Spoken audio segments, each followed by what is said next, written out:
Voilà l'enfant. Bonjour mon garçon. Tu seras bien ici. Nous te soignons.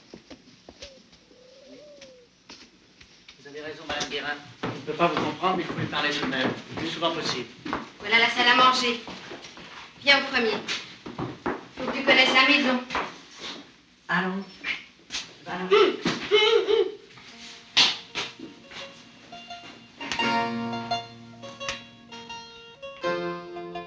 J'ai obtenu que l'enfant me soit confié et ma gouvernante, Madame Guérin, recevra de l'administration 150 francs par an pour ses soins et peines. Je connais la difficulté de ce que nous entreprenons.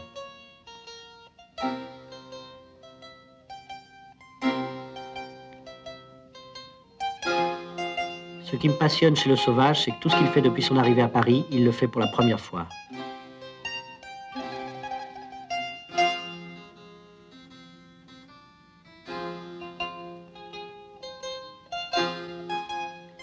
Bien qu'il ait l'habitude de flairer tout ce qu'on lui présente, j'ai pu aujourd'hui lui remplir de tabac les cavités extérieures du nez sans provoquer l'éternuement.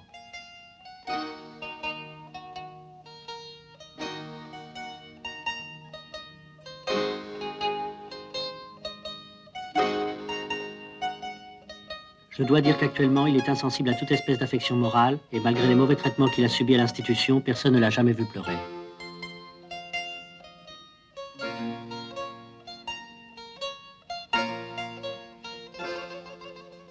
Oh mais docteur, c'est assez chaud comme ça. Moi je ne supporterai jamais une chaleur pareille. Il la supporte très bien, regardez-le. Vous auriez dû le voir devant le feu lorsqu'il attrape la braise avec ses doigts. Oui, mais à votre place, j'aurais peur qu'il fonde là-dedans comme un morceau de sucre. Et justement, je veux qu'il ramollisse. Ce qu'il perdra en force musculaire, il le gagnera en sensibilité nerveuse. Vous avez remarqué que les gens du Midi sont beaucoup plus ouverts que les gens du Nord. Et ils le doivent à l'action du soleil sur leur peau, à la chaleur. Mais docteur, en ce moment je sais qu'il ne comprend pas, mais est-ce qu'il nous entend? Il nous entend sans nous écouter, de même qu'il regarde sans voir. Nous allons lui apprendre à regarder et à écouter.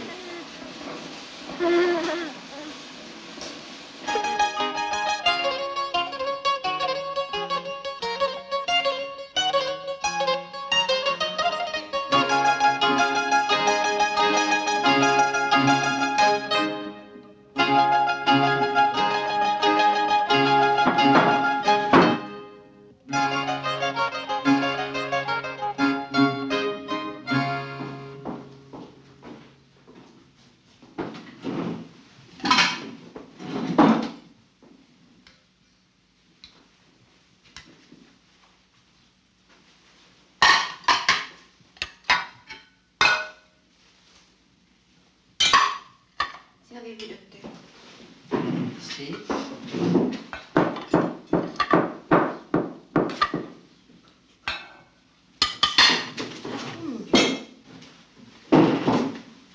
Donne ta main.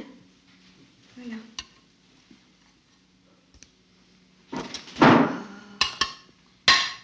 Ouvre la bouche. C'est mieux.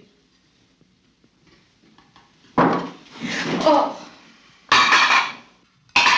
Tenez, Madame Guérin, nous verrons cela plus tard. Il faut absolument qu'il apprenne dès maintenant.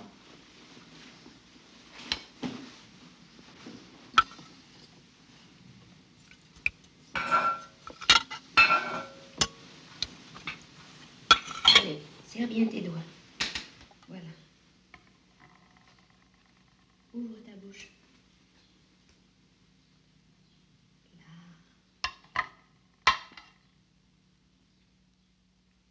Très bien. Tu vois, c'est ta chambre. Ta chambre à toi, avec ton lit. Voilà, ce sera sa première paire de chaussures.